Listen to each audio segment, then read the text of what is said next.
नमस्कार दोस्तों। तो ओडिशा मिशन शक्ति रिक्वायरमेंट आसी तो मिशन ये गोटे मिशन शक्ति जॉब जोटा कि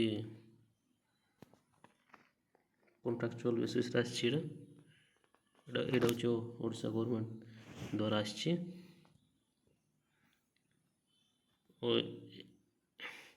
एटा गोटे ग्रुप डी जॉब और bank Mitra and master book keeper post बाहर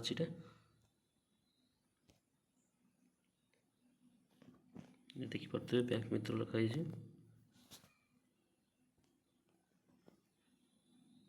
तो केमती अप्लाई करियो कहले तो स्पीड थ्रो कोरियर कर पठाइबा पड़ो तापर अप्लाई हो ओडिशा रे ही हम ओडिशा रे पोस्ट जी।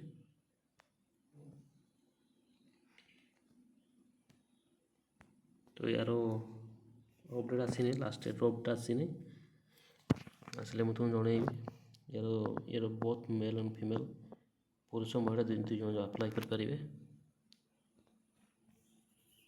एजुकेशन क्वालिफिकेशन देखा ये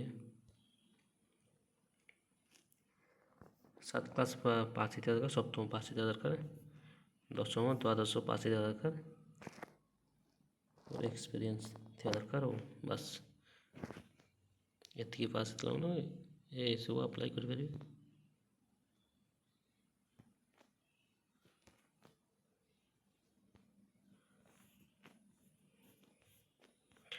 तो एज लिमिट केते हवा दरकार तो एज लिमिट 18 वर्ष हवा दरकार और मैक्सिमम 55 वर्ष भितर ये अप्लाई करें। तो सिलेक्शन प्रोसेसटा केमती हम तो गोटे इंटरव्यू हम से इंटरव्यू है तो सिलेक्शन करा इंटरव्यू बेसिस रे सिलेक्शन हम। तो फीस केते आसीबो अप्लाई फीस तो अप्लाई फीस सब फ्री अच्छी देखुं ST SC OBC समस्त फ्री अच्छी जनरल भी फ्री अच्छी।